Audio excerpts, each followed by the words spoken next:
যমজ ২ সন্তানকে জন্ম দিয়ে অনির্বাণের কাঁধে চাপিয়ে দিয়ে এবার পৃথিবী থেকে বিদায় নিল রাই। হ্যাঁ বন্ধুরা, ভিডিওতে লাইক দিয়ে দেখতে থাকুন। সন্তান জন্ম দিতে গিয়ে যখন অবশেষে সন্তানকে পৃথিবীর আলো দেখিয়ে রাই যখন নিজের শেষ নিঃশ্বাস অপারেশন থিয়েটার ত্যাগ করে, ঠিক সেই মুহূর্তে ডক্টররা বলতে থাকে যে আমাদের শেষ চেষ্টাও ব্যর্থ হয়ে গেল, রায়পূর্ণা আর বেঁচে নেই। অন্যদিকে কথা বলা মাত্র যখন ডক্টর বলতে থাকে যে এটা তো ওনার পরিবারকে আগেই জানিয়ে দেওয়া হয়েছিল যে যে কোনো মূল্যে যে কোনো সময় যে কোনো দুঃসংবাদ তাদের কাছে এসে পৌঁছতে পারে, কিন্তু এটা যে রাই হবে সেটা আমরা কোনোদিনও কল্পনা করতে পারিনি। কিন্তু তা সত্ত্বেও শেষমেশ ওনার শেষ স্মৃতিটুকু তো আমরা বাঁচিয়ে রাখতে পেরেছি। ওনার 2 রাজকন্যাকে তো অন্তত তার শেষ স্মৃতি হিসেবে ওনার হাজব্যান্ডের কাছে আমরা তুলে দিতে পারবো, সেটাই আমাদের জন্য অনেক।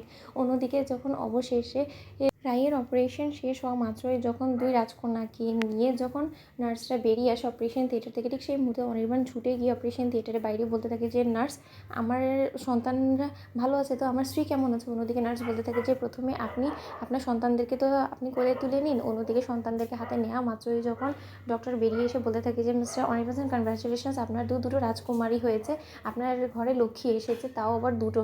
অন্যদিকে কথা বলা মাত্র সকলে যখন আনন্দে আত্মহারা হয়ে পড়ে এবং রাইয়ের মা বলতে থাকে যে ঈশ্বর মুখ তুলে তাকিয়েছে, হ্যাঁ অবশেষে রাইয়ের কোল আলো করে দুটো যমজ সন্তান, দুটো লক্ষ্মী এসেছে। অন্যদিকে ডক্টর বলতে থাকে যে দেখুন, এই সব আনন্দের মাঝে আমাকে একটা দুঃসংবাদ আপনাদেরকে দিতেই হচ্ছে, সেটা হলো গিয়ে রাইয়ের কোল আলো করে নয়, বরঞ্চ রাইয়েরকে মেরে ওরা এই পৃথিবীর আলো দেখেছে। কারণ রাই আমাদেরকে অপারেশন থিয়েটারে জানিয়েছে যে আমরা যাতে যে কোনো মূল্যে ওর সেই ইচ্ছাস্বরূপ যাতে ওর সন্তানদেরকেই বাঁচাই এবং অনুমতেই যাতে আমরা ওকে ফার্স্ট প্রায়োরিটিতে না রাখি, এবং আমরা ওর কথা অনুযায়ী এগোতে বাধ্য হয়েছি, কারণ ওর শেষ ইচ্ছে এটাই ছিল।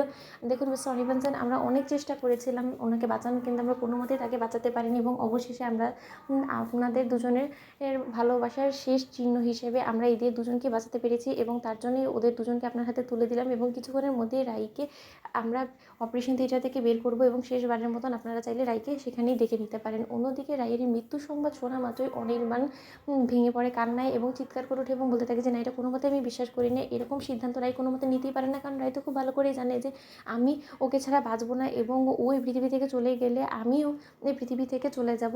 ও আমাদের সন্তানকে এই পৃথিবীর আলো দেখাতে গিয়ে ও নিজেকে কেন মৃত্যুর দিকেই ঠেলে দিল?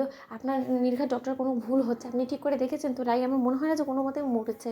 অন্যদিকে ডক্টর বলতে থাকে যে দেখুন মিস্টার অনির্বাণ, আমরা আপনার কথাটা বুঝতে পারছি, কিন্তু তা সত্ত্বেও আমরা সম্পূর্ণরূপে রাইয়ের চেক আপ করার পর সম্পূর্ণ বিষয় নিশ্চিত হওয়ার পরই আপনাকে বলছি যে রাই আর এই পৃথিবীতে বেঁচে নেই। ও অপারেশন থিয়েটারই সন্তান প্রসব করার পরপরই শেষ নিঃশ্বাস ত্যাগ করেছে, এবং ওর শেষ স্মৃতিগুলোকেও তো আমরা আপনাদের হাতে তুলে দিয়েছি। এবার আপনাকে একটু স্ট্রং হতে হবে, অন্তত আপনার সন্তানদেরকে মানুষ করার জন্য হলো আপনাকে একটু শক্ত হতে হবে, কারণ রাই মৃত্যুর আগে শেষ একটা কথাই বলে গিয়েছে যে ও আপনাদের এই সন্তান দুটোকে আপনার ভরসায় রেখে যাচ্ছে। তো বন্ধুরা, লাইক, কমেন্ট, শেয়ার করে সাবস্ক্রাইব করতে ভুলো না।